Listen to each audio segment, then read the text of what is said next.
What's going on, people? It's your boy Nando. You know what it is. It's the Pound for Pound Boxing Show in association with Dirty South Boxing. Today, got a very special guest. George Davies fighting next week on the undercard. Denzel Bentley versus Felix Cash against Jamie Stewart. It's going to be a cracking fight. Big up Jab Signature as well. Delight 2511. Going to get George Davies on right now and speak to the champ right now. Let's see if we can get him on. Remember, it's in association of Dirty South Boxing. Best boxing gear out there, guys. Check it out. See if we can get George on.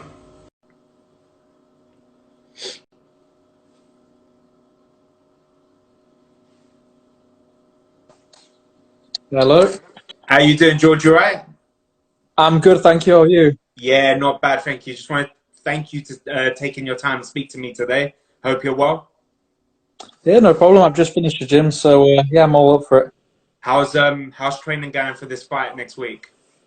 Yeah, it's going well. Like any other camp, you know, we don't cut any corners. We do everything right, and I'm really looking forward to it. Let's talk about your last fight, Jeff Thomas, back in September. How'd you rate that performance back then? I don't know, maybe a 7 or an 8, because there's always something to improve on. I'll never give myself a 10 because I'm never satisfied. Would you say we still haven't seen the best of you yet? Absolutely, I'm just getting my confidence in there, and you know, I've got to get the rounds in, you know, and there's plenty more to see. You're a natural super welterweight. Obviously, you've shocked a lot of people by announcing that you're coming down to welterweight, as if the welterweight division just couldn't get any better now, domestically as well. What made you and your team decide to do this? We want Terence Crawford. That's it, yeah. No, I just think I can make the weight. I love super welterweight, but I just think I could probably shed a couple more kilos and get down to it. And you know, what I mean, at the end of the day, worst comes to worst, I win, but maybe don't have the greatest performance. I'll shoot back up again.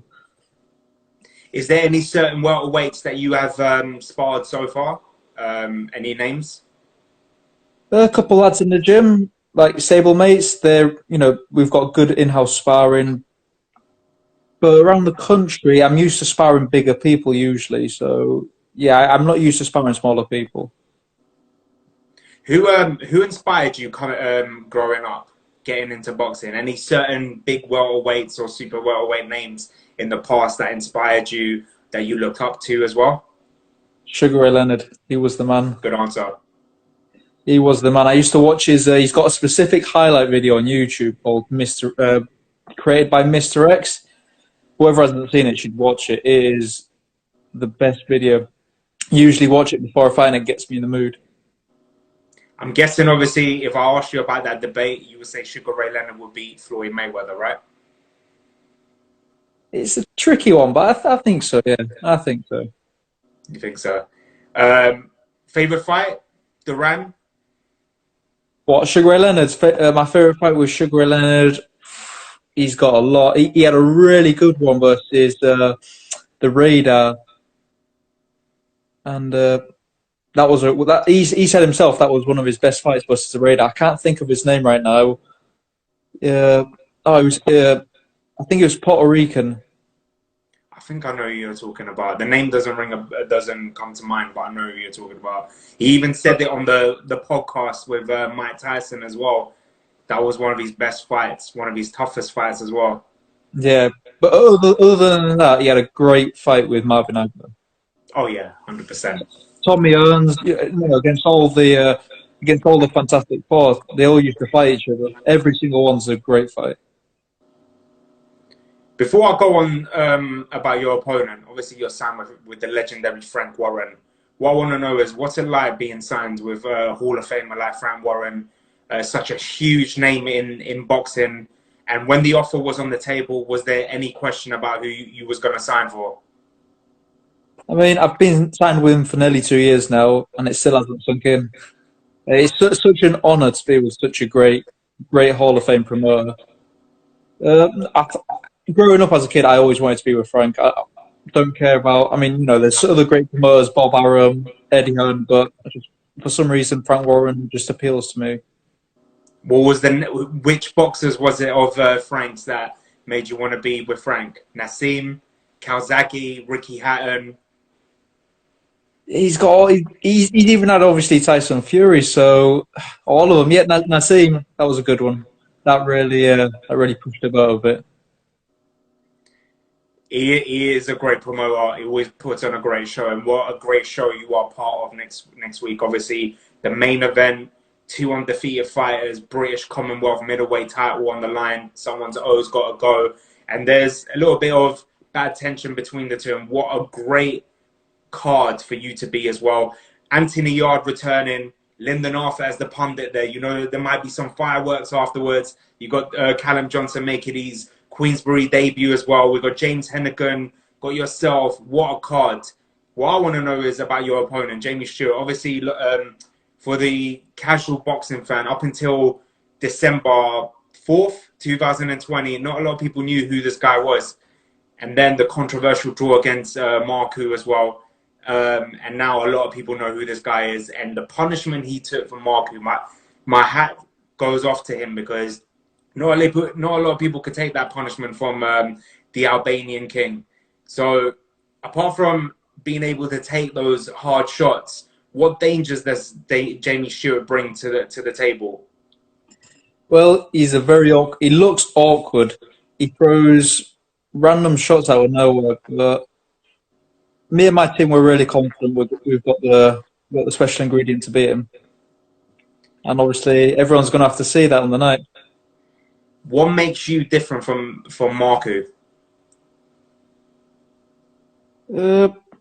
I'd say, obviously, Marku, as he proved in his last fight, he can box. He boxed really well against Charlton, but I feel like I'm a bit slicker than Marku. Bit more fluid in the ring. And I love to use my jab. Always use my jab. Where I feel like he maybe neglected the jab versus Jamie Stewart. The most important punch in boxing. Exactly. And last year was the year. Lyndon Arthur proved to everyone that the jab was good. There you go. I was about to say last year was the year of the jab. You saw Lyndon Arthur do it. You saw Joe Joyce do it against Dubois. So many people use that very important punch as well. And not a lot of people use it. That's the thing. It's the key to winning a fight as well. Exactly. Obviously, you're going down to welterweight. I mentioned that. Obviously, domestically is one of the best divisions out there. Let's go through some names. Obviously, last weekend you saw what Conor Benn did to Samuel Vargas. You got Mikey Mickinson. What great performance against Chris Congo. You got Chris Congo himself as well. Still a tough fighter. You got the likes of the British champion Chris Jenkinson. He's the Commonwealth champion as well. Usman, who's challenging him. Sam Gilly. You got Casey Benjamin, Lenny Fuller, Rylan Charn's going down apparently. He's going down. But what a great division. I'm not trying to get you to call anyone out or anything, but getting past obviously Jamie Stewart, who is just the main focus, who would you like to share the ring with? Is there any names that you would realistically this year like to share the ring with? Obviously, I need to get my rounds under my belt. But when I've got to that level, I wouldn't mind getting a fight on with Marku, or to be fair, Conor Benn as well. But obviously, I'm grounded. I need to earn my spot first. Well, Sam Gilly will be a good one. Southern area champion. I don't think you're that far off from fighting someone like that. You're not that far off in the British ranking as well. No, definitely. I'd love to get an area title. Go from an area to an English to a British. Sky's the limit. English, that will be interesting. You've got Samuel Antwi, who made a massive statement against Darren Tetley on the MTK Global card as well. Explosive fighter. That will be war right there. Yeah, definitely. Obviously, this is my first 6 rounds. Get a couple of 6 rounds, and then let's go. Amazing. We look forward to that. What's your take on Ben Vargas? Obviously, he's in your division as well. Made a massive statement last Saturday as well. as a boxing fan, who would you want Conor Ben to fight next? Obviously, people talk about Amir Khan. Some talk of Kell, Brook, Avanesian, Sean Porter. Who would you realistically want him to fight? I think him and Avanesian would be a good fight. And to be fair, I think him and Josh Kelly would still be a good fight as well. Even though Josh Kelly lost his last fight, I think that would still be interesting. You being a super welterweight and coming down to welterweight, looking at Josh Kelly, do you believe what everyone says that he's just too big for welterweight and he should go up to super welterweight? No, I don't think so. I thought his movement, everything's good at welterweight. I don't know. I think maybe it was a tricky fight that because he was doing so well against Avanesian, but he seemed to have lost himself in the ring, and he can still come back because he's still young enough, of course. But I think he's still good at welterweight. I don't think he needs to move up unless he's really struggling to make the weight. Maybe he should try going up. He's got that Olympic pedigree. He's got that experience as well, that amateur experience. So, and like you said, he's still young. You know, maybe that loss is a blessing in disguise early in his career. A lot of people dwell on this where you know maybe it's good that happens early in your career. You look at Canelo. Canelo is just an example right there. 21, 22, he lost to Floyd Mayweather, and look at him now. Exactly. Doesn't mean anything. Look at Leonard, your favorite boxer, didn't have an O. He's still one of the greatest of all time.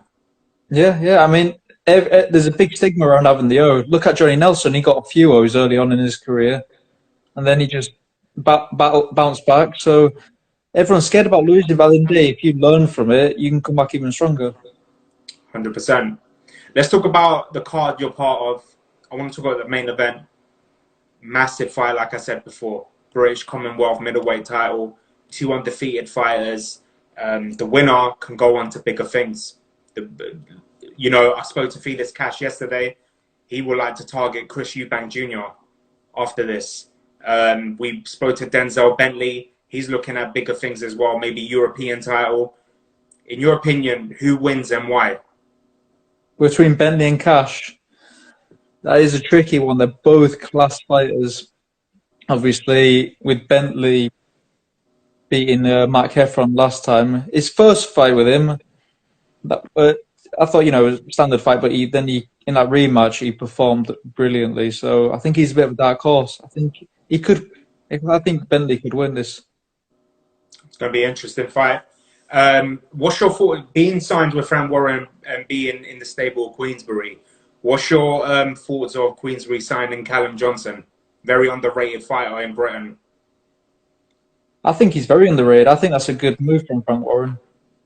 And obviously, he's been out for a couple of years, hasn't he? I think 2 years.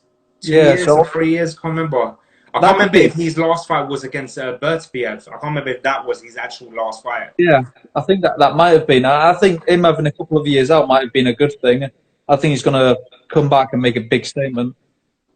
And the fact that in the same stable you got Lyndon Arthur and you got Anthony Yard as well. But even if you look at Matchroom, they got Buatsi as well. They got Craig Richards, who's fighting for a world title against Bivol.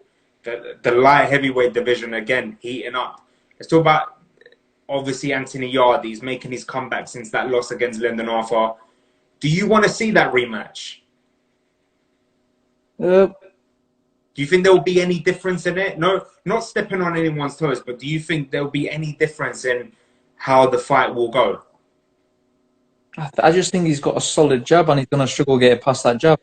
At first, I thought Anthony Yard would beat Lyndon Arthur, but after that performance, I can't see it going any much of a different way.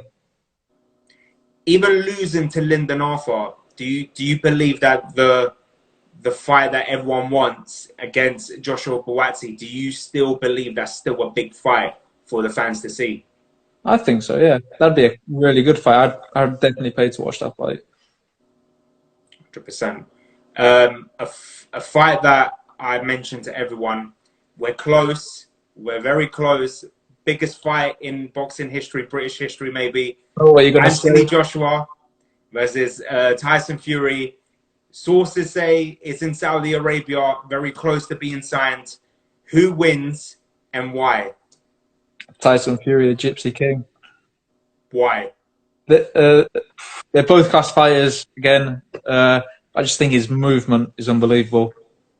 I think, for a heavyweight, he can move really well. I think Joshua's going to struggle with because he's slippery, sliding in the ring, and he's obviously sitting down on his shots a bit more now, as he did against Wilder. So he could possibly stop Joshua. Only time will tell. Let's wait for Who this do fight to be you made. think? I'm not allowed to give my opinion. I have to sit on the fence on this one. I have to. I'm not allowed to give my opinion. I just hope that the fight happens. That's all I hope. And may the best man win. I hope when it does happen, I hope it lives up to the expectation as well. Of course, both of them, because there's meant to be 2 fights. And I really hope as well that for the British fans, this is a fight that we've been waiting for years. Mm-hmm. Not just between these two, a mega fight of this magnitude. I think the last fight, I would say, that I wouldn't say it's close to this magnitude, but big, that we were waiting for, and it never happened, was probably Amir versus Kell Brook.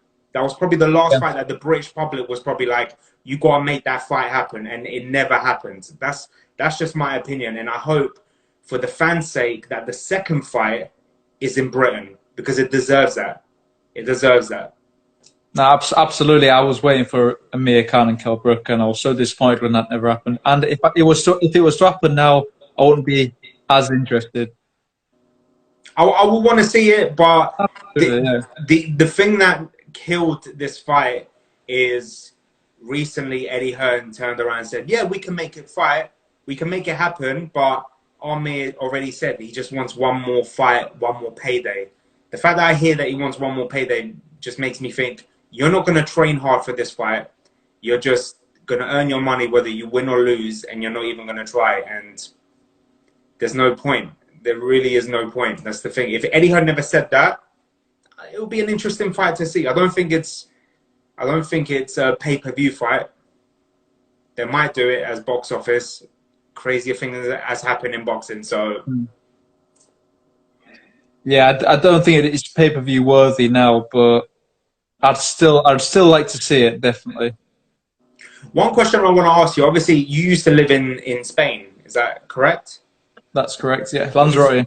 Is a dream of yours to one day fight for a title there? My dream's actually to fight in Vegas. In Vegas? Absolutely. Las Vegas, MGM Grand. That's the dream. Or Caesar's Palace. I'm not too fussy. Amazing. And if you had to pick somewhere in the UK, where would it be, your ideal place? Obviously, I'd love to box in the Barbican in York. Sell that out. And then for future, like for title fights, the O2. That would be O2. The O2 or Wembley. I'd love to sell out a massive stadium, have all my fans come, all my family out.